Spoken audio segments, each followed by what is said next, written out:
Hello and welcome to another episode of the Around the 412 Fantasy Football Show. As always, brought to you by Keats Barbershop, located in East Rochester, PA. I am Smitty. With me, as always, are Drew and Joe. What is going on, fellas? What's up, brother? 1 week till the playoffs. Let's get these dubs. Let's get in there, and then let's dance.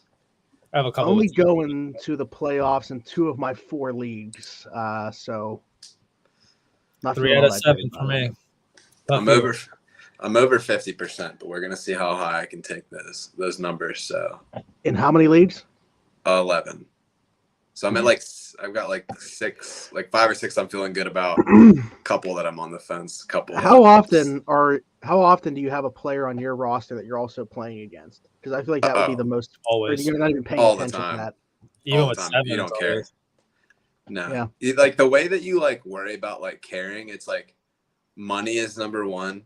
People that will trash talk you, like the people on the show, are 2, and then after that, it's just kind of for vibes. But yeah, you don't really sweat it because it's helping you some places, hurting you in others. But yeah, I don't know. You got to just trust the team, let people ball out and do it their jobs, and then you figure it out. Yeah, I feel like I've reached a point now in all of my leagues where people are just so much better. I used to be able to take advantage of the people that I was playing with and weren't good. People have gotten so much better across the board. It seems like at fantasy. They're football. watching the show. There's Yeah, people maybe in that's my it. leagues that used to suck so bad, and I swear they're texting Jay Glazer to set up their lineup from the league. Well, I look at somebody it's kind of like a backhanded compliment, but I look at somebody like Sarge, who was when he first got into it was atrocious, and then last year he went to the championship and lost. Going to be back in the playoffs this year, so he's obviously gotten better. But yeah, it's been a rough year for me. Injuries. I will say, I feel like people that know what they're doing in fantasy suck this year. A lot of the things that we thought were sure things going into the season, struggled, and people that are just kind of I like him. He's hot. They're just crushing. Yeah, that's why. Yeah, I'll definitely roll with that too. That's why I'm doing bad. We had a lot of good calls. I think that either we were right about them being bad, and then Kyle. I mean, anybody that went you look at how many running backs haven't panned out that went early. Anybody that spent the first overall pick on Jonathan Taylor got a little bit burnt there. Who has really returned value in that? All of the receivers, really. Yeah. And Travis Kelce. The only teams I have going to the playoffs, I have Travis Kelce on. That's it. Yeah. I mentioned injuries are always going to be things that can derail, especially in a redraft league. But let's take a look at that first, as always, until we get some comments going up in here. Drew, you started off with Tua on here with an ankle injury. Yeah, so he has an ankle injury. He's dated. I don't think he practiced today, but they said that it's not serious, and he's essentially just missed the last drive of their game, and they were getting blown out by San Fran. So he's probably fine. I wouldn't be too worried about it. Okay. Oh, Chad's in here already. Chad, what's going on? What's happening, hey, Chad? guys. On a scale of dumb to dumb, how bad is this plan? Trading Ken Walker and Jamison Williams for Jonathan Taylor, winning a championship, and then trading Jonathan Taylor for ETN and Bijan Robinson pre-draft. You're already I like that you're already looking at the flip after you and already saying that you're winning the championship after that move. Yeah, there's a lot to unpack here. There's a lot of statements being made here. I like the boldness of this. I will agree with you. Indy has some decent playoff matchups. So week 15 against Dallas. Dallas has actually been really weak against the run as of late. Second best matchup in the last 3 weeks. Middling matchup against Pittsburgh, 19th rated run defense for fantasy football and full PPR. Then bringing home against Philly, surprisingly also a good matchup for running backs right now. I think that this is a pretty steep trade. I also don't think that you're going to get the value back that you're expecting in a dynasty league. I think Bijan Robinson is a fantastic talent. I think he's going to go obviously consensus 1-1, and I think he immediately becomes a top 5 running back. Jonathan Taylor going into the year was RB1 from a dynasty format. I don't know if he is currently. I haven't checked the rankings in a little bit, but if you're lucky, you can get Bijan 1-for-1 for Jonathan Taylor. Maybe if you know a Colts fan or somebody that feels optimistic about that team. But if it's me, I'm probably holding on to Bijan. There's no way you're getting ETN, who's on a bounce back year, whose stock is climbing, and the 101 for JT right now. I just don't see it. So if you can guarantee all those things to happen, yeah, sure, go for it. If not, I don't see us like I wouldn't trade Ken Walker and Jameson Williams for ETN and Bijan. So to turn around and say I can get that value in a second deal, it just doesn't seem realistic to me. I like Jameson Williams a lot moving forward too. To be honest with you, second year removed after his ACL injury, we see what happens when you have another year to get healthy. Look at Saquon this year. I expect something similar out of J.K. Dobbins next year, as someone that'll probably fall in drafts and redraft because of his ACL. I don't know if I would give up that much for Taylor, especially if Kenneth Walker's injury isn't as bad as but they're saying it's not that bad, which he was on the list. He has a foot injury. So Jonathan Taylor is still RB1, but him and Ken Walker are pretty much identical on keep trade cut, which isn't necessarily the best metric to use as far as like things are, but you can see how people are reacting. Generally, people overreact on keep trade cut pretty quickly, but ETN's RB5. There's no way you're getting RB2 and 5. I just don't see like how that's going to happen. The early first value is pretty much right in line with Jonathan Taylor, Ken Walker. So essentially, if you can lock up 2023 101, that's already going to be like in their top 3, top 4 running back, depending on what you think about Saquon and then Breece Hall, who is dealing with the ACL injury. So I think if you have a chance to win the championship, maybe it's worth doing it and making that trade. And I think you're taking a loss of a value by getting rid of Ken Walker and Jameson Williams. But I wouldn't go in with the expectation that you're going to get the value back that you think you're going to get. So it's if you think that gives you the shot to win, go for it, but you're not going to get that back. I think that his team is already set at running back. Eckler and Ramondre are solid. I don't know what their matchups are in the playoffs. Let's see. So Chargers have great matchups. So they have the Raiders, the Cardinals, Chiefs, or no. So Chiefs have actually been toughest matchup on paper for running backs last 3 weeks. Arizona, turnstiles, and the Chargers, who throughout most of the season were pretty easy to run against, have kind of shut things down a little bit more. But Eckler is such a threat pass catching. Vegas is the worst team to defend against receivers. So to me, it's like, do I worry about the running back ranking as much? Not really.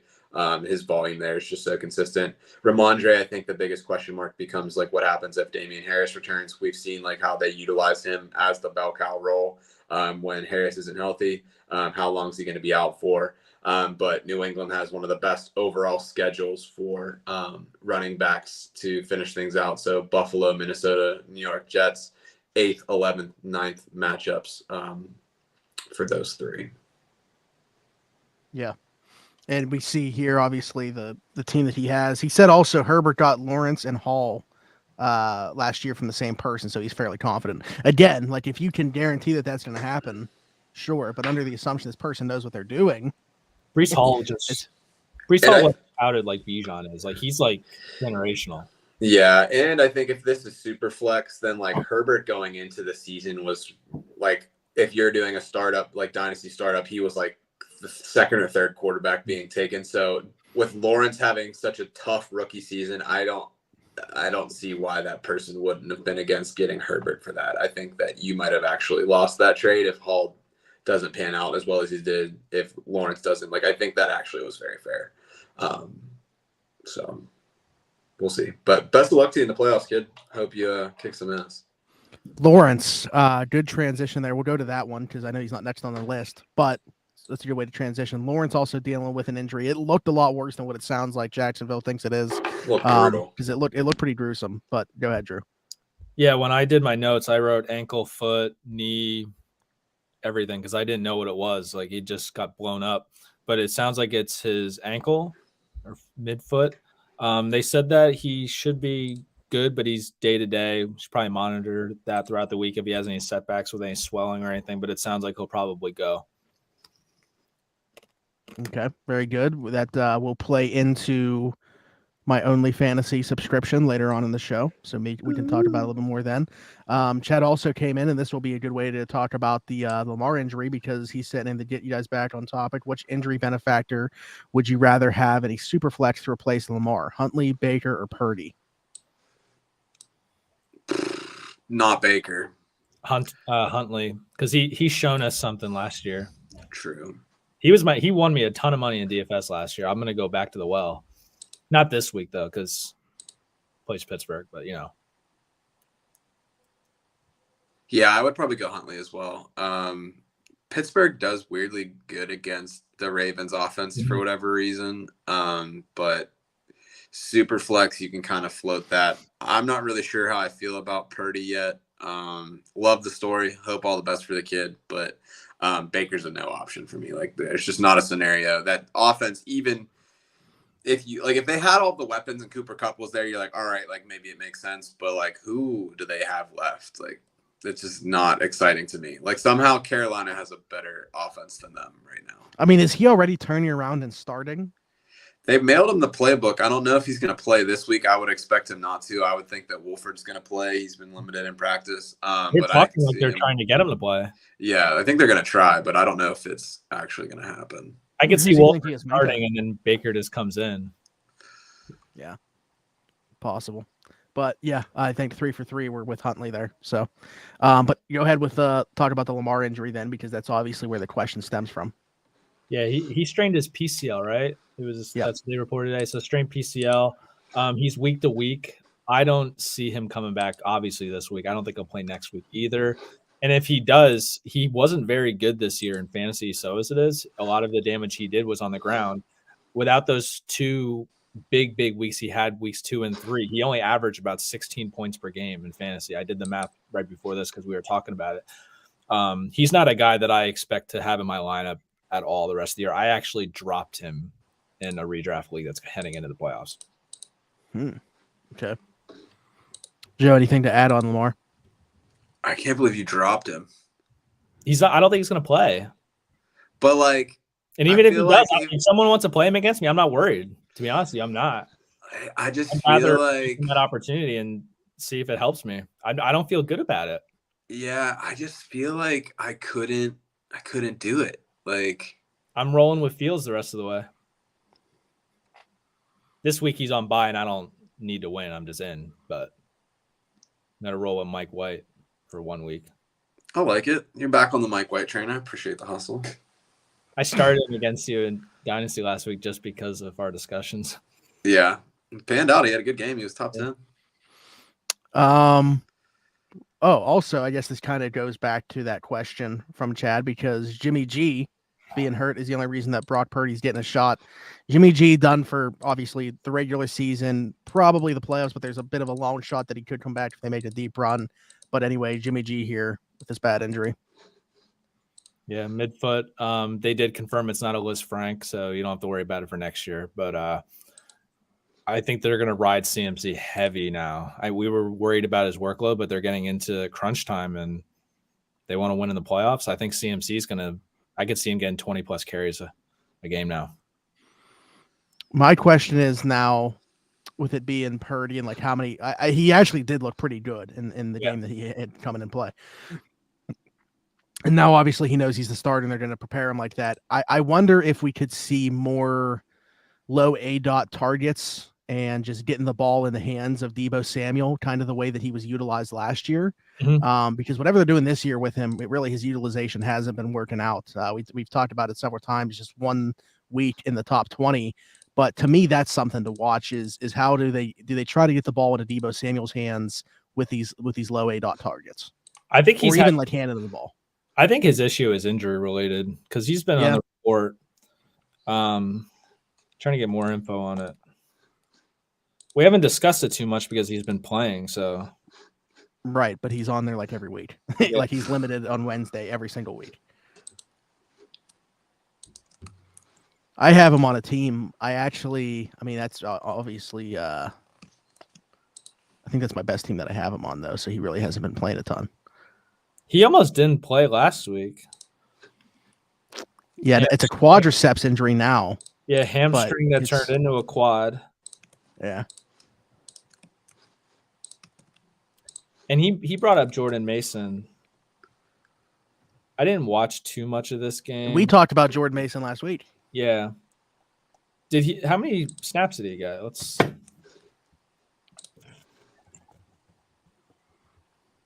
We talked about Jordan Mason last week. I made a clip of it and didn't upload it to YouTube. So nice job by me. Love that. It might have gotten some traction with the way he ended up looking. Even if they give him more run, I still don't think it's enough for me to feel comfortable starting him. I mean, he did nothing in the passing game, only ran a route 4 times, 19% snap count. They'd have to rise significantly for me to even consider. I mean, you never know, though. He's worth a stash. Yeah. Yeah, he's only played 37 snaps on offense total this year, 15 last week. Yeah. I don't know. Yeah, something to continue to monitor, but it'll be interesting to see how that offense operates with Brock Purdy. Again, looked pretty decent in his first test, but now teams are going to be preparing for him as the starter. So, moving on now to Ken Walker III. You didn't put Walker III in here, so I was a little bit disappointed. But I put Kenneth. We already discussed his foot injury. The way they described it was really weird. They said that he like jammed his foot, which sounds really painful. I know a lot of people went heavy on DJ Dallas to replace him just in case he doesn't play, but he's also hurt. They are down bad. You know, like people always talk about San Francisco being like the place for like that plagues running backs. Like maybe it's the whole NFC West. Because Seattle is always down bad. Like, look what happened to what's his face? Chris Carson? Yeah, Chris Carson. Like random degenerative neck injury, like crazy stuff. Mm-hmm. Yeah. Chad just brought up Travis Homer, who's a really good pass catching back. He's hurt too, I think, right? I mean, he plays for Seattle, so yeah. Homer has been hurt and not practicing. DJ Dallas played last week and kind of took over like the lead role after everybody went down. But no one really knows what's going to happen, like who's going to take over this week. DJ Dallas left the game early too. And I think they brought in Tony Jones from the Saints. I did Drew see Lock, that. Running back. Give him the touches. Might as well. So are we under the assumption he doesn't play then, or how do we think that the Walker thing plays out? Walker's day to day, they're making it sound like he has a good chance to play. So I'm working under the assumption that he's playing. If he doesn't, I'm probably staying away from that entire backfield because we just have no idea. I wouldn't start any of them. Yeah. Too much. Couple receivers. Cortland Sutton. Actually, you didn't list his injury on here. It just says Sutton. So yeah, because it was unknown until a little while ago. He has a hamstring injury, and he's expected not to play based on the last reports from Hackett. Listen, if I was catching passes from Russ this year, I wouldn't be playing either. So any type of injury, just take me out. I don't. I'm hurt out there. Yeah. If he doesn't play though, Dulcich is hangnail. Interesting. Dulcich has a terrible matchup this week. He does. That's the only thing. He does, but I'm still playing him in 2 leagues. Big Booty Judy season? The 1 week that he like really did absolutely nothing was the week that I had him as my only fantasy pick. Yeah. But look at you Judy now. On the flip side of that, Judy does have a good matchup, right? I think 4th most points. I don't know what it's like over the last 3. Let me see here. But 4th most points overall to receivers. While he's looking that up, I don't want to start any Broncos receiver because I really want Russ to not have more touchdowns than toilets he has in his house. Like 8th. I'm very Yeah, it falls in at 8. 8th, okay. Yeah. So. And then Treylon Burks, who had been starting to come on for the Titans. Yeah, he scored a touchdown, but he got absolutely smoked on that play, unfortunately, and he's out with a concussion. I don't see him playing. Like I couldn't believe he held on to the ball, to be honest with you. He got We talked about that. Like how did he go out and hang on to the ball? I have no idea. Like it was kind of like one of those Tua things where the fingers kind of went and it just wrapped around the ball. Muscle memory, man. That dude's had a lot of time catching passes. Like that shit's in his blood. It was bad. Yeah. So hopefully he's okay. I highly doubt he plays this week. It sounds like they want him to, but like the way that we've seen the protocol work this week or this year, I just don't think it doesn't make sense. Yeah, it doesn't make sense. So, but who are they going to throw to? Do we want to bring him up now? Chig Okonkwo. Yeah, I mean, you got Okonkwo, but Chigozium. like Robert Woods has done nothing. Westbrook-Akeen is like very hit or miss. Like, but the matchup there is like super sweet. Like top going to 6 Okonkwo. matchup. Jacksonville's done like really poorly against like the aerial attack. So It's going to Okonkwo.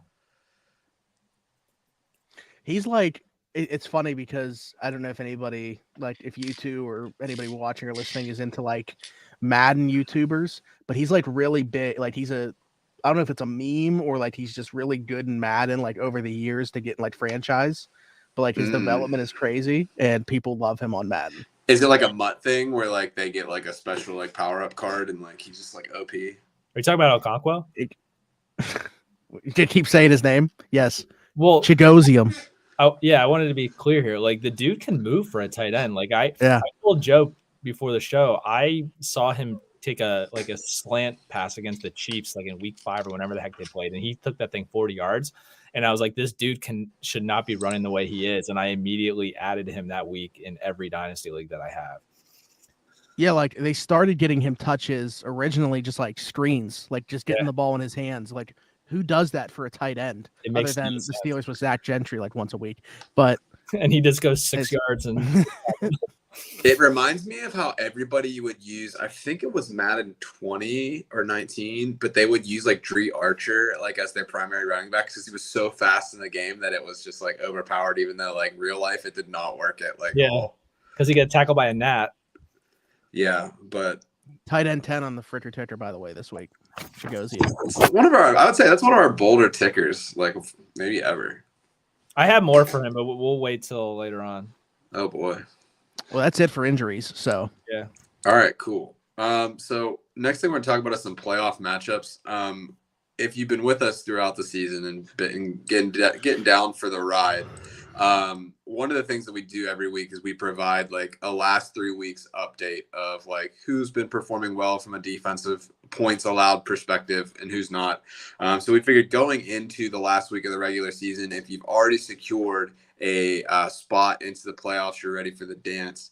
Why not get into some using that data to figure out, all right, like a lot of what I've seen online is like, here are the matchups from like the course of the year and year-long data. But why not look at playoff matchups using the same thing that we have? I'll also update this next week so we get 16, 17, and 18. If you're in one of these godforsaken leagues that play in the last week of the year, we'll hook you up too. But I'm going to share the screen real quick just so we can talk about what's online. We posted on Twitter, similar format to what you've seen before. And we've also posted this on Reddit too. So if you see it on there, it wasn't stolen or anything like that. But this is an alphabetical order. So this is just looking at the different teams that we have. It's a little bit easier to use in Excel because you're able to kind of freeze frame the columns and you can kind of scroll through and see what you want. But for each position, we're able to see what the remaining schedule is for those next couple weeks of games. And then this is saying, all right, Dallas is playing Jacksonville next week. That's the best matchup on paper for quarterbacks. So you want to see low numbers here and keeping the same color scheme that we had previously. You'll see that the good matchups are in blue, the average matchups are in white, and then the bad matchups are in red. So RIP to our boy Trevor Lawrence. He's got really tough matchups to close out the season. Surprisingly, Houston has been the best or the worst matchup on paper in the last 3 weeks for quarterbacks. I think a lot of that has to do with who they've played at the QB position more than the talent they have on that team. But it's just something to consider. If you really want to get crazy, Davis Mills thrown back into the lineup this week against the Cowboys has a really juicy matchup. You can see the blue going all the way across from him. Somebody that I'm really excited about at the running back position, Dalvin Cook. He has a monstrous next couple of weeks with Indianapolis, New York, and Green Bay at the running back position. And the same thing for Ramondre Stevenson that Drew was talking about earlier. So if he's going to be the bell cow back, he could have a lot of good weeks. From a receiving front, luckily there's not really any good receivers left in Baltimore, but they have a pretty horrendous matchup. But the way that you can use this to say, like, all right, at this point in the year, if you don't have somebody that you're going to play, or if they are an immediate like replacement that you feel comfortable using, drop them, get rid of them. Know what your lineups are going to be 2 or 3 weeks in advance. So that way the people that you're keeping on your bench are going to be available for when you need to use them. If your team gets hurt and falls apart in the playoffs, you're more than likely going to lose your matchup anyway. So you can't live in your fears. Having points on your bench probably isn't going to do anything for you. But let's say you have somebody let's see, who has a bad matchup. Like, for whatever reason, if Jared Goff is your quarterback, you're looking into the playoffs, really tough matchup against the Jets. So where can I look to find a replacement for that week, knowing that I'm going to feel a little bit better in the next couple of weeks? So that's kind of how you can use this information. We have it for quarterbacks all the way through to kickers. I don't think that the kicker information or the defensive information adds as much value, but they play football too, so I didn't want to leave them out. One last thing to note about this is that this is all done using a PPR format. There may be some slight variances. So I know off the top of my head, if we're thinking about the matchups for receivers, the Rams and the Cardinals, I think, flip whenever it gets actually, that's for tight ends, excuse me.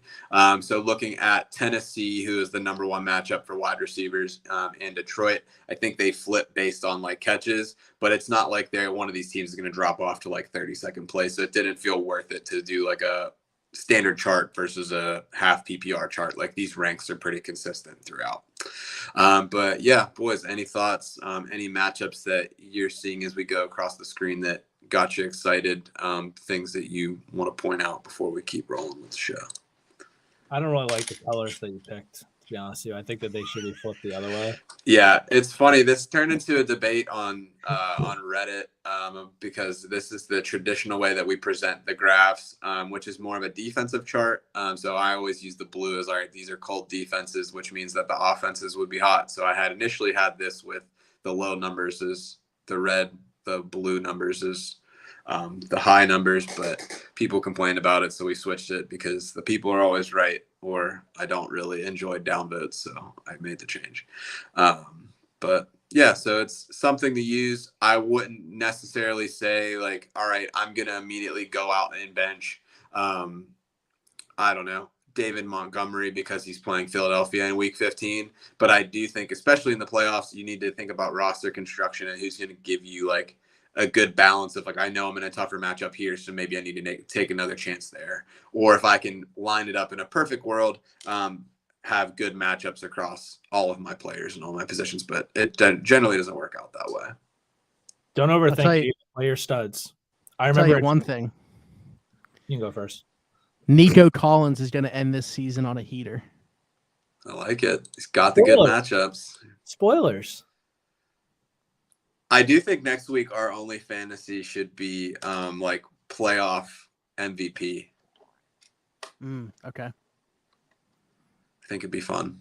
So like one player that's just going to go be a league winner. Yes. All right. Zach might have already said his, but I was just saying, wait a minute. I'll come up with somebody else.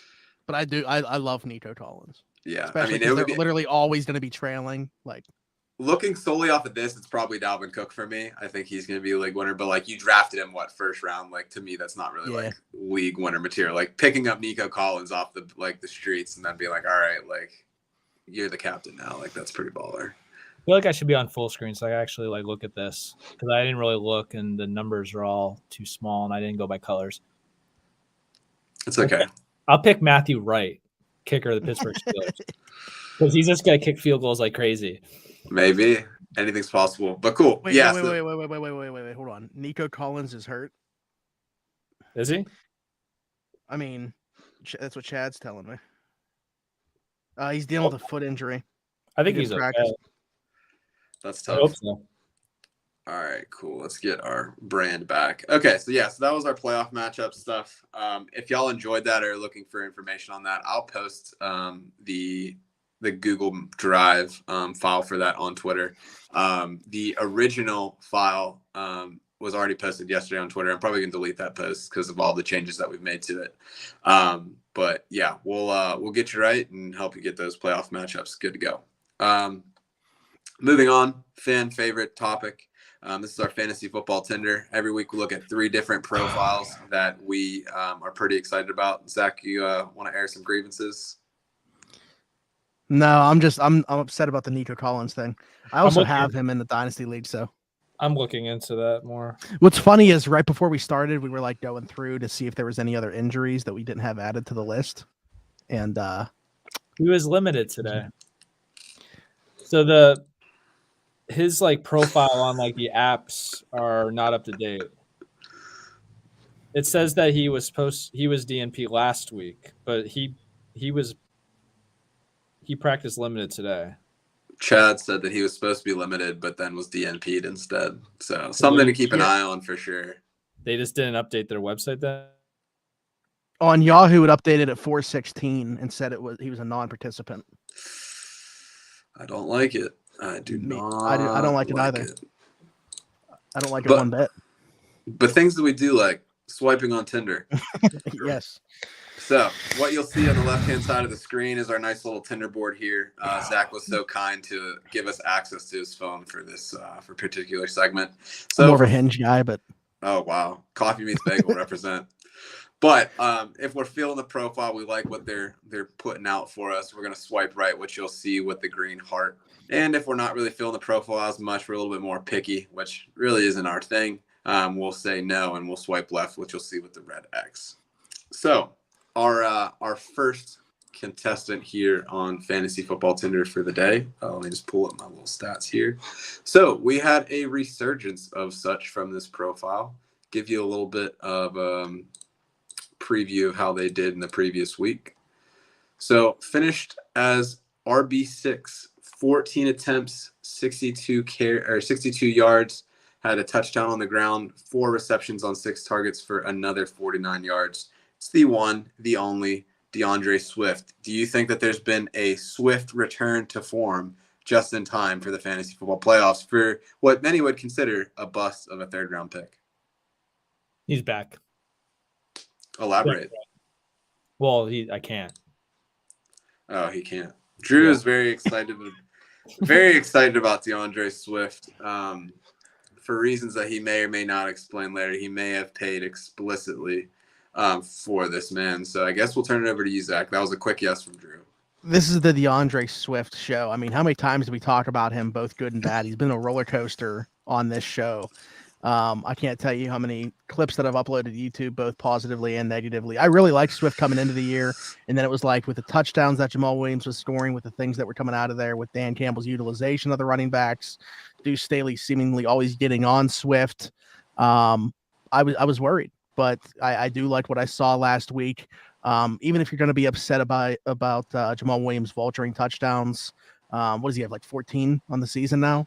It's like a stupid amount, yeah. Yeah, I still think that DeAndre Swift is going to be, obviously, not necessarily overall return the value, but he can be somebody that is very playable down the stretch here. Yeah, so he had a big playing time increase this past week. A lot of that came on early down work.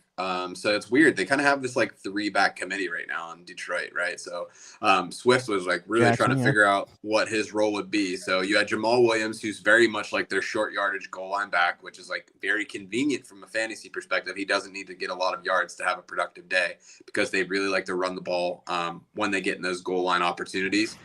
Swift did see an uptick this past week in goal line opportunities, but a lot of that was during like 2-minute drills and hurry up offense. So I don't think that's something that we'll see week to week, but I do have confidence in the fact that in each quarter in the early downs, he was getting a lot of the work. And even when they had that larger lead in the fourth quarter, he continued to still be that early down back.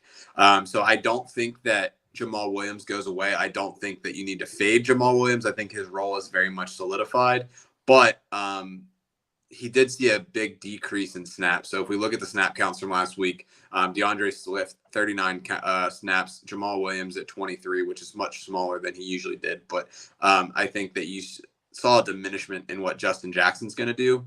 So I think that Swift, for me, probably RB2 going forward. I'm not sure what their matchups look like for the rest of the year, but I closed the window, so I'm not going to go and figure it out.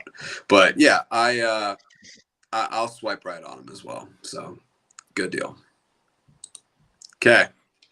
Our next profile, we mentioned that Jimmy Garoppolo, very hot man. out for the season with an ankle injury. There was a lot of speculation that one Baker Mayfield might end up in San Francisco, but honestly, I don't think that they had the money to do it with the McCaffrey trade. So enter in BBC Brock Purdy. So for me, it's not really a question of what can Purdy do? Is he a fantasy viable option? But what does this mean for Christian McCaffrey, Deebo Samuel, George Kittle? Do you think this Purdy young thing can be enough of an offensive force to make those players live up to the fantasy relevance that they've had so far? Speaking of relevancy, we're talking about Mr. Irrelevant now, having to play in year one of the 49ers. Like Drew said a little bit, we didn't really touch on it that much, but briefly, I like it for McCaffrey. I kind of like it for Deebo Samuel based off what I think is going to happen, but I don't like it for George Kittle, and I don't like it for Brandon Ayuk. So I think while there's a little bit of an uptick for like the short yardage guys, low ADOT targets, just getting them the ball, I don't like it for the overall passing game. I mean, how can you? I mean, until you see some type of body of work here from Brock Purdy, like I said, we're talking about the 256th pick playing in, his first little bit of NFL action here. So it's hard for me to envision a world where they're really pushing the ball down the field. I'm nervous, but I feel like he kind of has some Mike White vibes to him. I don't know, man. Look at this dude. No one besides Mike White has Mike White. Not his looks though, but in terms of the way the offense was, he came in and threw 37 times. That's just so wild to me. You have one of the best running backs in football. You go to Mr. Irrelevant and they're like, nah, we're throwing the ball. It shows to me that they're not worried about it at all. If you're going to bring him in and let him throw 37 times, when did Jimmy G go down? First quarter, second quarter? 37 times and a half is. Yeah, I don't know. That's a lot. Obviously, they're not too worried about it. Completed almost 70% of his passes. Threw the ball downfield. 88 passer rating. If they're not worried about it against Miami and they blew them out, who knows? They're going to go out there and they're not going to change anything. And as long as he's not getting hit, I feel like there might not be as much of a change as we thought. I didn't realize he threw that many times. Yeah, 25 for 37. 210 yards, 2 touchdowns, and interception. And he really didn't have to. That didn't have to be the way that they played. Yeah. No, I agree. And it's especially because it's the defense played so well, which I didn't expect against Miami. I thought that was going to be a lot tougher of a matchup on that defense, but they really showed up. Mm-hmm. I'm going to swipe right. Okay. I mean, it's one of those things. It's completely up in the air. You're talking about less than so I don't know when exactly it was that he got hurt. Less than one full game from this kid. Let me see how many times first NFL game. Jimmy was 2 for 4, 56 yards. Okay, so it was early, but that's a lot of time to throw. I wouldn't have expected that. You said he had 25 completions. I'm surprised he threw 25 times. Right. Yeah, I would not have expected him to throw 37 times. He was tied for third technically in attempts. Yeah. I mean, it's very impressive. If he goes out there and does it again, it's just while I'm shocked that he threw 37 times, I'll be even more shocked to see that type of offense replicated this week. Yeah. Especially in a winning effort too. I could see if they were trailing and I was all right, let him do his thing. But they won that game pretty handily. Who do they have this week? 49ers, they've got Tampa Bay. Man, people are real curious about the Seahawks backfield. We got another question here about the Seahawks. I'm really trying not to play either, but I'd probably go Homer. I actually ranked Homer fairly high this week. Really? All right. Yes, well, then. I did. I am a Homer, I guess. Let me pull up my ranking real quick. He's got the pass catching chops. I mean, if you're gonna have to play one of them, I always lean the guy that catches. Yeah, I have Homer as RB15 this week. So where do you rank DJ Dallas? I didn't. Because you picked up DJ Dallas in Dynasty a few hours ago, but Travis Homer's still available. Yeah, but I had Rex Burkhead on my team. I know, but why didn't you pick up Homer? Because Homer was hurt. I didn't think, but if he's gonna play, I just picked the one who I thought was gonna play. And I didn't feel like scrolling down very far. Okay. I was just thinking maybe something popped in your head when you were doing that. Yeah. No. Well, Chad mentioned earlier, so Homer was dealing with a knee, but they said he was actually inactive due to an illness. The knee wasn't the reason that he didn't play. Yeah, he was sick. Yeah, So so the to me, knees I get think fine that at this Homer point. gets the start. Homer has, looking at like the matchup, I think that it's a top 5.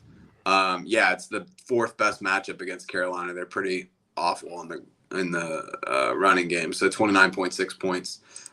So obviously, I'm not going to put him ahead of somebody like Chubb, Jacobs, Mixon, etc. But I do like him more than say like Dameon Pierce. That was like an awful matchup this week. So I'm running with that there. But yeah, I would say I don't think Tony Jones is going to come off the street. I think Homer's going to get the first crack at it. DJ Dallas has a lot more upside from a PPR perspective because they can throw it, but I feel like he already has that role. So like they're going to be, it's almost like the Steelers in a sense, where it's like when somebody gets hurt, like they fill in that spot and not necessarily change the rotation. I think that they'll do something similar for the Seahawks because they've done that historically in the past too. It's like one guy goes down, it doesn't just slide up. It's just like who fits that role best. Yeah. But cool. I guess back to the question at hand for me. I'm going to swipe no on Purdy. I have no faith in this kid. I'd love for him to do well. Don't think it's going to happen. I'm old and cynical, but is it because he combs his hair the opposite way that you do? well, is it that Ooh. or is it because well, I guess it's not mirrored, so maybe I'm just jealous that he's Mr. Irrelevant and living his best life. Mm-hmm. Then you remember forever the first Mr. Relevant throw a touchdown pass. It's true. And he goes up against like to go up against Brady like in your first start is kind of cool. Like just like in terms of like perspective of where they were drafted, like it's kind of surreal. I hope he beats him. Now you bring that up. Then he immediately becomes the GOAT, right? CMC is going to run out of bounds 1 yard before the first down marker and then blow this whole thing up on us. I need to. If I see Purdy break an iPad next week against Tampa Bay, then I will crown him as the GOAT. But until then, he's still Mr. Irrelevant to me. All right, so we got one more profile here. This one's a little bit different than anything I think we've ever seen when we swiped before, but I guess it does happen. So we got a little first-year fetish happening here. So what we've seen really this year and in the last couple of years, we've seen a pretty big uptick in the ability for rookie wide receivers to contribute immediately, not only to their teams, but to our fantasy squads. So maybe this isn't a question for this particular year, but how you're going to attack things going forward. Do you think that moving forward from a fantasy perspective next year that you need to have a piece of that first year fetish on your roster? And how are you feeling about these guys going into the playoffs? You want to start, Drew, or do you want me to go? You can go because you have something lined up. Yeah. So year, so I saw something on Twitter that made me want to talk about this on here. If you go back to the last 3 years now, you look at 2020 league winners, Justin Jefferson, Brandon Ayuk, CeeDee Lamb, they all came on during the year. Last year, you obviously had Jamar Chase. That was kind of expected when he spent a 5th-round pick, but Amon-Ra St. Brown obviously stepping up and becoming the player that he did. This year, we've seen what Garrett Wilson and Chris Olave have done for a majority of the season, especially when Zach Wilson's not on the field to hinder Garrett Wilson. But how about a guy like Christian Watson, what he's done down the stretch now? What's he got, 8 touchdowns already? Yeah, are you swiping right on him now, Joe? No. You're still swiping left? No, I'm not going to change. But I think that this is a trend that we need to watch just because we always talk about how good these receivers are coming into the league. And it's been a big topic because it's like, do you want to pay your top receivers or let them walk and just draft a guy because they're so pro ready now? If I am somebody that's looking at next year's draft class and you got Jordan Addison coming in, obviously had a little bit of a down year at USC, but still super talented. I think that was just a product of injuries. Season that he had. Quentin Johnston as well at TCU is going to be a stud in my opinion. Even like Jackson Smith and Jigba, who might be profile more as like a slot at the NFL level just due to size. And he didn't play much this year either. But these are guys that I'm circling for next year going into dynasty leagues and saying, I want this guy on my team, even in redraft, because how many of these receivers are actually going to be taken as wide receiver 1s and maybe even as wide receiver 2s? Because like the names that I just mentioned, Jamar Chase, because he went 5th overall, was probably the only one that somebody was drafting and immediately thinking like, this is my wide receiver 2 for my fantasy team. Well, it's interesting too because Chase, he fell hard. Like, not so much in dynasty drafts because those happen pretty early, but like, remember last year when it was like, oh man, like this guy can't catch a pass. Like, he fell to like the 8th or 9th rounds, and then if you got him, it was like such a steal. But yeah, it's really weird. Like, if you think about like historically, like how people viewed like wide receiver development, it was okay, they like the 3rd year breakout. That's when they finally put things together. Like the 1st year, they kind of do like special teams, or they're like the 4th wide receiver on the squad. 2nd year, they get like a little taste of what's going on. But like year 3, like that's when they put all the pieces together. Like these dudes like walk on the field day 1 and are able to get stuff done. It's really amazing. Yeah. To Chad's point, because he just brought up like about fading it hard for next year specifically. There's not going to be a perfect storm where such a deep class is also slotting into open number 1 roles. I will say, like, I haven't watched a ton of this receiving class yet. I don't love it, but I also didn't necessarily love the class that just came in last year either. Like, I really liked Garrett Wilson. I thought he was like my number 1 clear cut, and I didn't think there was another like number 1 receiver on like the rest of the way down. I thought they were all number 2s and number 3s on NFL rosters. So I wasn't even that high on last year's. And like I said, look at the production that we're getting already from these guys. And I think Drake London's been very good too. It's just obviously playing in a really bad passing offense. It's hard to tell now. My strategy has always been to attack these first-year wide receivers because I feel like they just always come on late. I've been doing this since Victor Cruz just came out of nowhere with the Giants years and years and years ago. You are old. Jesus Christ. you know who Victor Cruz is. You're old too. Hold on. Let me go grab a butterscotch candy. I'll be right back. Those are good. Respect butterscotch. There's teams out there that need wide receivers yet, so I'm not too concerned. It's just about how the draft falls. I'm sure there's going to be 1 or 2 guys that are going to step in, maybe not right away, but at some point they're going to be fantasy relevant next year, and you just have to identify which one's which. We were kind of lucky that it was a lot this year. Do you think there was any like indications to say like, oh, like I should have taken Garrett Wilson because of X? Or like, because it's like, to me, what I think about a lot in this scenario is like, which one do you pick? Like, to me, like the logical pick, if I was going to pick a receiver at the beginning of the year that could immediately have fantasy relevance, probably would have been Sky Moore. Treylon Burks, which is the way I right. And I think that he's still going to be fine. He just had a very injury-plagued season. Yeah, but from a dynasty perspective, I don't really care about that. I chase like pedigree. Redraft. I just always chase pedigree. Like, I went after Garrett Wilson as much as I could. I acquired him in a trade in our 1 dynasty because he went too early. I always chase pedigree. Even with Elijah Moore there, it just the pedigree is what I always go after. If this guy's picked in the top 15 in the first round, I'm targeting them in fantasy because I just think that they're picked for a reason. Yeah, because I feel like it's one of those things like when you go into the draft, how do you have the self-control to say like, all right, I'm not expecting this guy to do really well off the jump. And when he doesn't, maybe he does. Maybe he hits a home run week 1. He goes Jahan Dotson for 2 TDs. But Burks, like, he didn't really do anything for 6-7 weeks and then started coming on. The underlying stats were good. Things have improved and gotten better. But, I mean, you just have to trust the process. Like, that's how I've always been. I just, you know the pedigree, you know the opportunity. It just that sometimes it takes guys longer to adjust to the NFL level. I've been holding Burks in every league I've had all year, expecting something because I didn't want to give up on him. I didn't want to admit that he was Kyle Pitts for me. And he had some signs. Of course, the injuries have just been so bad, but like even Sky Moore, I've held him in a lot of leagues because I don't believe in MVS. I like Juju, obviously. I just felt like at some point it was going to happen. It doesn't seem like it's gonna for him.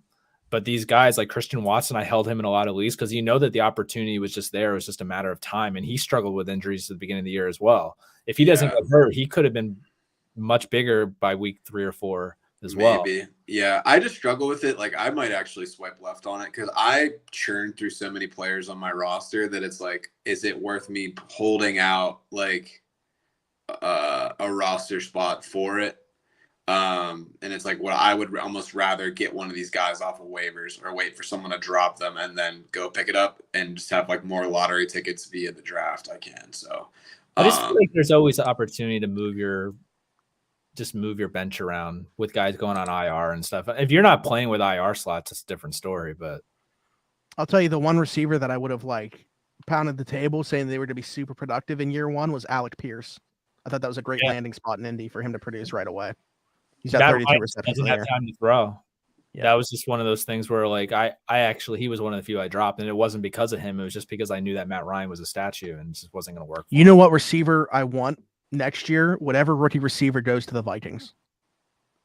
Because Adam Thielen is old as hell, and KJ Osborne hasn't looked like he's the incumbent replacement. Yeah. And to your point, if about how teams should just draft instead of paying their guys, you can't do that if you're the Baltimore Ravens. Yeah. What are your thoughts on this? Because like obviously it's early yet for the draft process, but what if Jordan Addison really did play himself to fall near to like the beginning of the second round, and we have that Bears pick sitting there?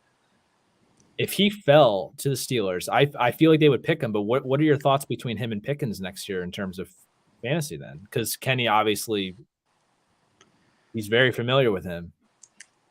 Oh yeah, if they take Addison, I mean, are we out on Pickens then? What do you, out on what?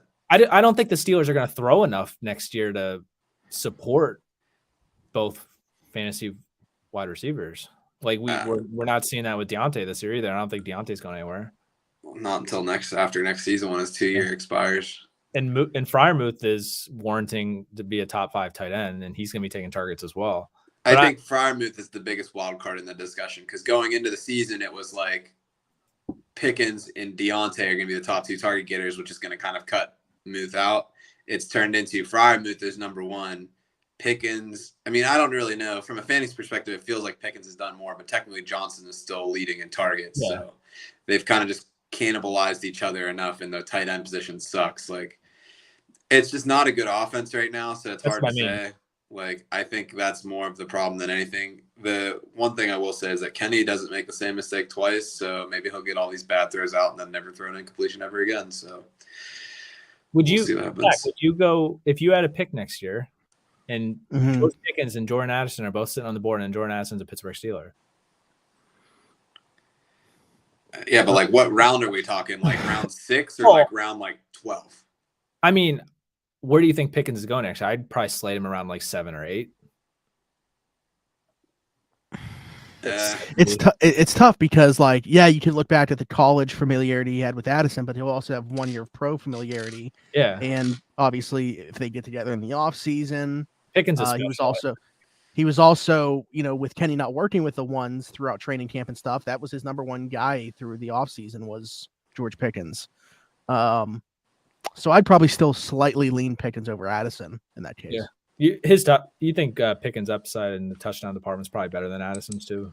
I don't know. We still throw fades to Deontay Johnson instead of Pickens, so who knows? And we don't complete them, so. Yeah.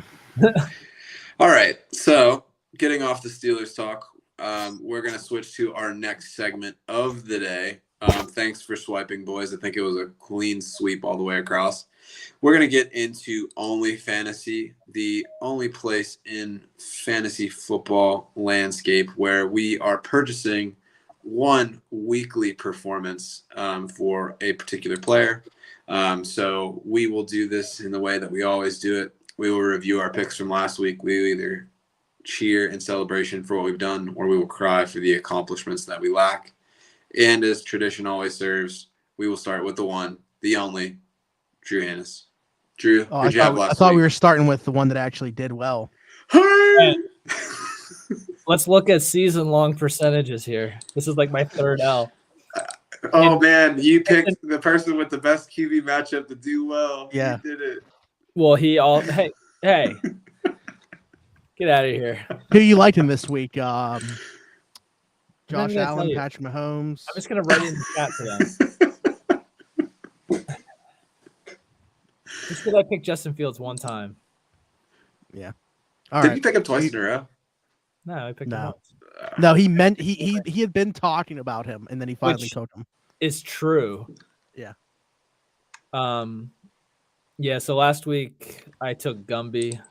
Unfortunately, well, we're respecting Trevor Lawrence for somehow not dying through that injury. He's completely bent up and he's Gumby. Trevor Lawrence, 170 yards passing, 1 touchdown, only 4 rushing attempts for 32 yards.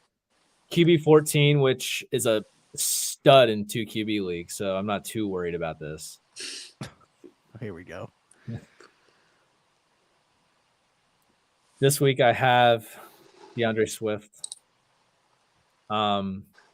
Joe took a lot of my points as to why I like him this week. But the main thing for me is I think he's healthy. He played 51% of his snaps in the game, and he was not that high since week 1 against the Eagles. So they think that he's all the way back. He had 8 targets last week, and he had 6, I think, the week before that. So he's getting the work in the passing game. I honestly, they have the second best matchup according to Joe's charts this week against the Vikings. I think Jamal Williams and DeAndre Swift are both going to do very well. But for only fantasy, I'm going to say that DeAndre Swift outscores Jamal Williams this week. And is that what, like, you're deeming it as successful? Like, if he beats Jamal Williams, or I'm going to deem it that way just because I think that both are going to do well. But if he doesn't beat Jamal Williams, then he obviously wasn't the correct only fantasy. Jamal Williams 10 touchdowns. Good, because I bet Lions over the Vikings, which, by the way, they're favored. They're favored by 2 points, right? Yeah, that was so weird. It's because the Vikings have like the worst defense in football, but somehow they're still winning games. AKA Justin Jefferson. The one thing I want to add to the Swift, and I feel like Jamal Williams is going to start to fall off a little bit going down because I think that they're spreading the offense out more. You're seeing a lot of work for Amon-Ra St. Brown. I think that they're going to start scoring from farther out, and it's going to limit Jamal Williams a little bit if he's not getting the goal line work. Maybe. Yeah, I mean, how many home games they have left is the question that I have, because they put up so many points at home, and then on the road, it's kind of like a hit or miss. Yeah. They're at home this week. Exactly. I like it. Chad asked, do you think that Williams gets to 20 touchdowns? No. And that, for the main reason I just pointed out, I think that their offense is starting to change a little bit. Amon-Ra St. Brown had 2 touchdowns last week. I don't think that he's going to have as many opportunities as he has. I'll say 17. What's he at now? 14? Yeah, he even needs 6. So, I mean, no, I don't think that. Only week 14, so you'd have to have a couple big games. Okay. Currently number 1 in our only fantasy power rankings. The one, the only, Zachary Smith. This is like a part of my take rankings, just a weekly thing. It is. I'm just injured. And you're gritty. Me and Ben Roethlisberger. You're fun and gritty. Let the king speak. Last week, went with my guy Garrett Wilson, the Ohio State University, tied a season high with 8 receptions, 162 receiving yards.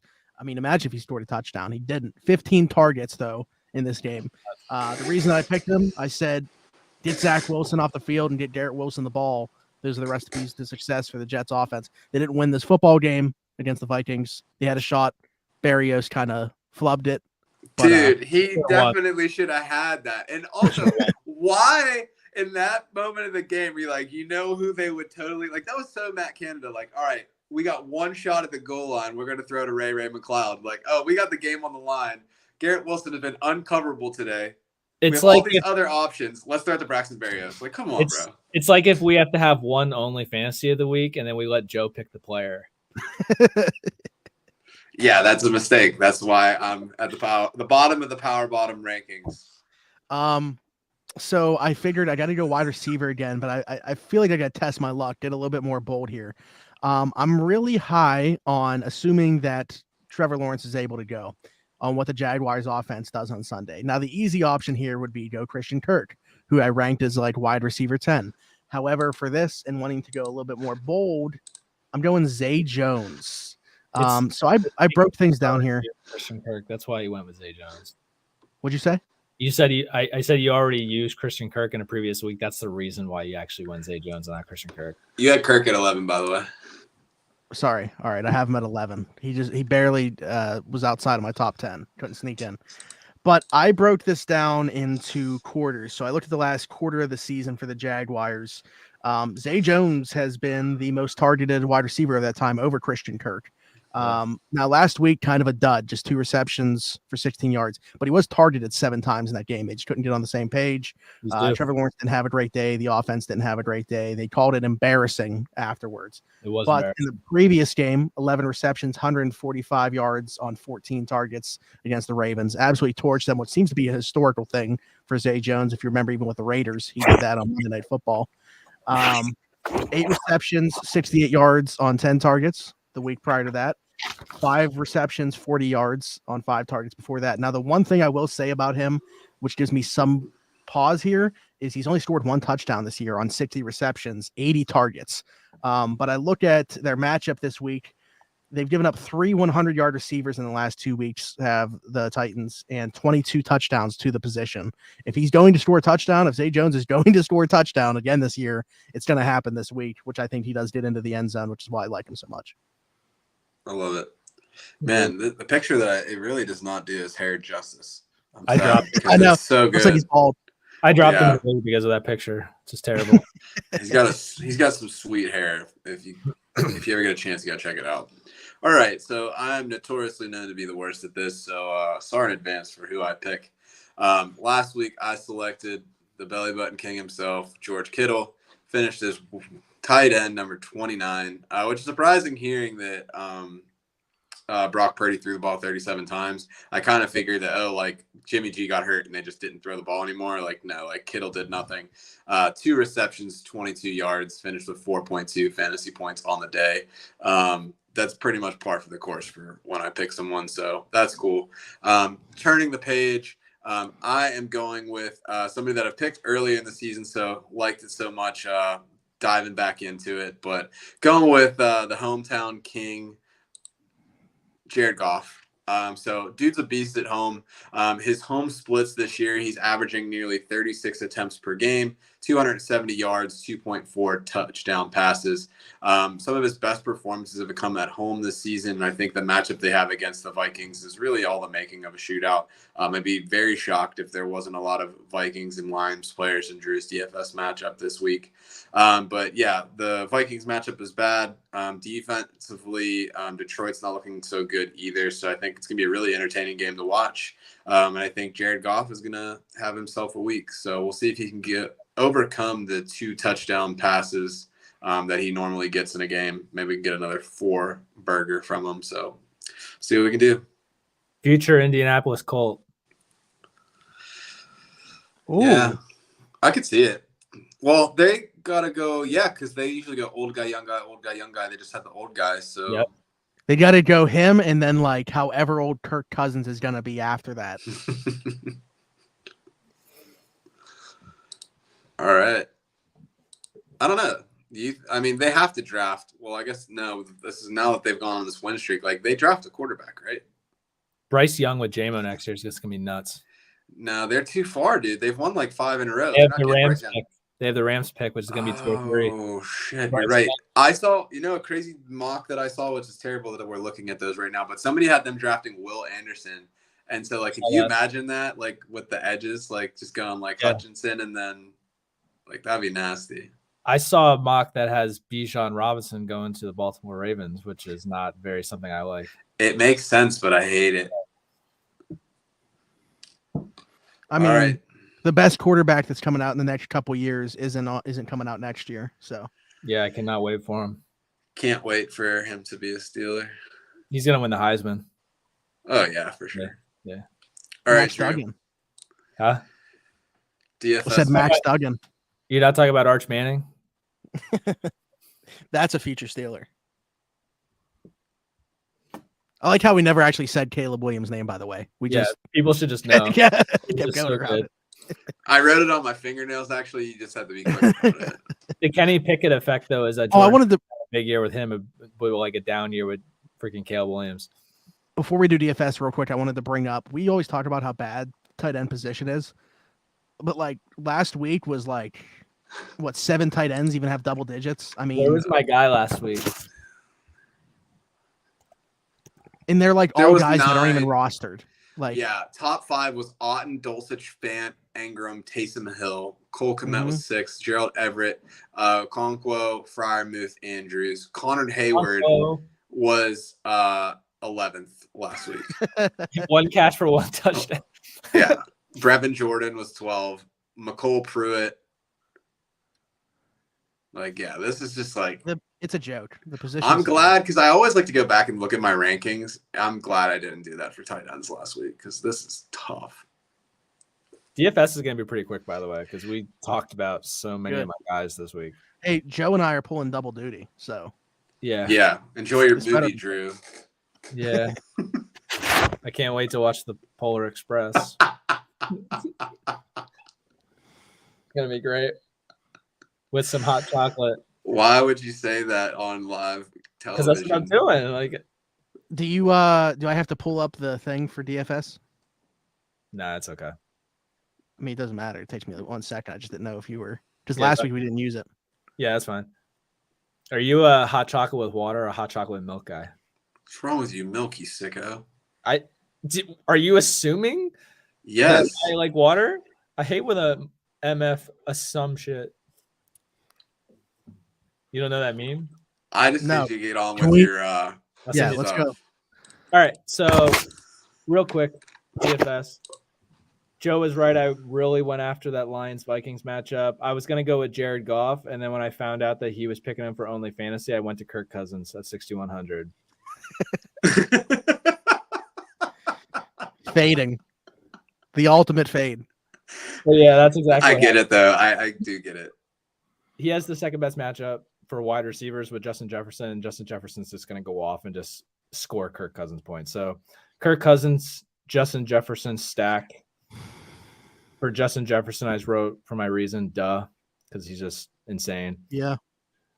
Running backs went with DeAndre Swift, and then I went with Deontay Foreman, which he did not practice today with a foot injury, but he is expected to play. I like his matchup, obviously, against Seattle. They've given up the most, according to Joe's chart. It's our charts. Yeah, but you're the master of the chart. You created it. I'm the Excel grunt worker guy. And then I went with Garrett Wilson. How are you going to argue with 15 targets? He's going to get in the end zone this week, and he's just top. You can't argue with that. And then my third wide receiver, some new information during the show, but I'm hoping he plays. I went with Nico Collins, and the reason I went with Nico Collins isn't anything to do with matchup. Does he have a good matchup based on your chart? No. Dallas is a little bit tougher. Yeah, not even worried about it because he had 10 targets last week in garbage time, and garbage time didn't really hit till like the third quarter. I think garbage time is going to be the first 5 minutes of this game because of the way they're playing right now. The Browns' offense was horrible last week. Yeah, Watson did not look good, by the way. I thought we had something with the Texans defense. We were just wrong about which defense. They just didn't score us, but we were there. They were playing well. They played up, but it just didn't work out through the whole game. But Nico Collins had 10 targets, and essentially all of them came in the third and fourth quarter. If we expect that the whole game, I wouldn't be shocked if he's near Garrett Wilson wise in targets. Are you nervous about Davis Mills coming back? Do you think that impacts that target share at all? Yeah, I'm more worried if Brandon Cooks plays this week, though. I'm hoping that he is out again because I think that's the main thing there. They're going to be down so much. They're just going to be thrown. I wouldn't be shocked if Davis Mills drops back 3 straight times because they're not going to be able to do anything else. 31 points in the fourth quarter last week by the Cowboys was just sickening. Yeah, and I just expect that the whole game. I wouldn't be shocked if Dak plays one drive in the third quarter at that point because they're just going to destroy him. So if he has that much garbage time, I'm hoping he gets 10 to 15 targets. Hopefully he finds the end zone with a garbage time touchdown if they sit a bunch of guys on the defense. You can't argue with garbage time. There's still fantasy points.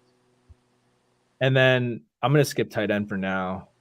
I went with Tony Pollard in my flex because I think that his price point at 6,700 is pretty solid.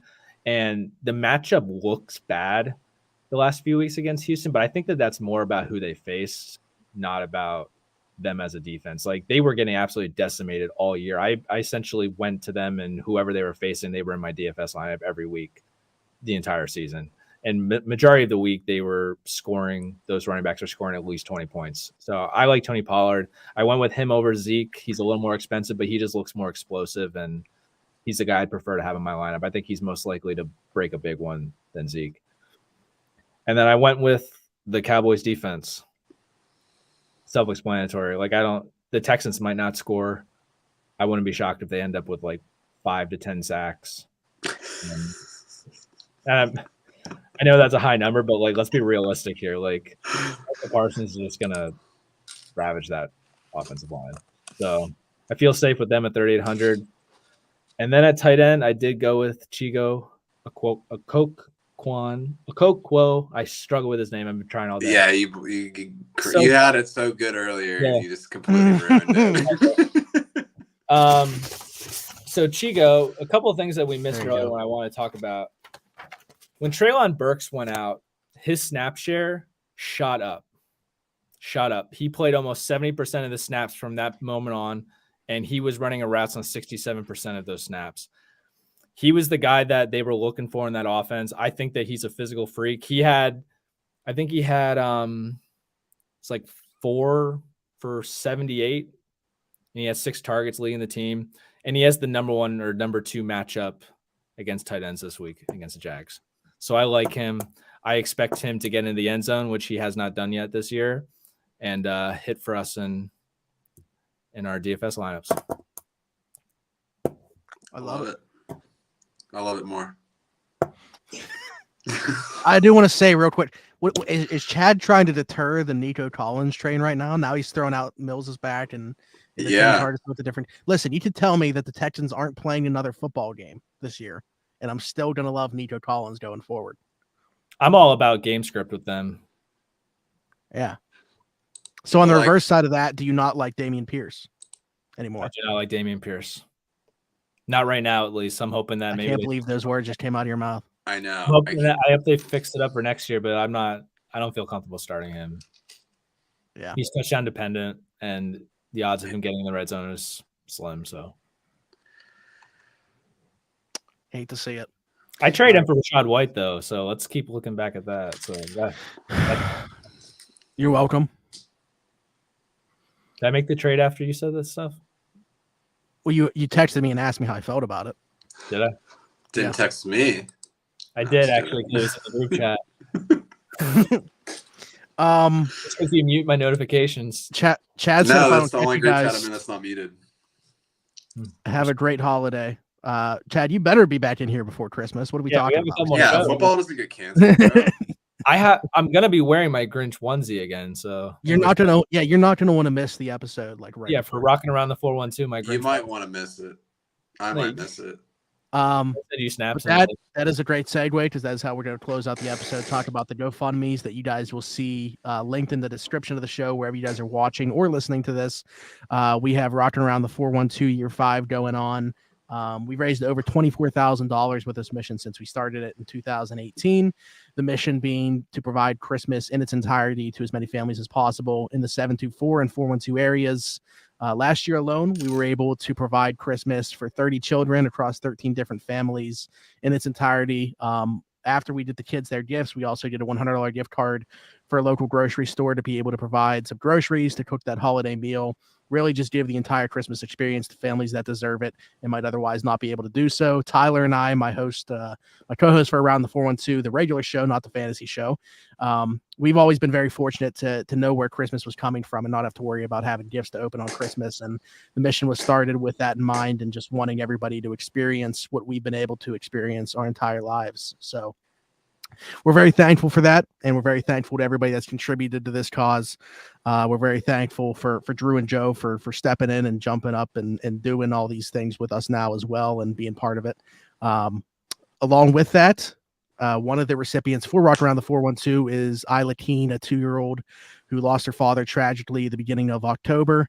And obviously there's a ton of burden that comes with that. And the financial burden is the only thing that unfortunately we are able to help out with. So that's what we have a mission to do. It's raised over $33,000 since it was started.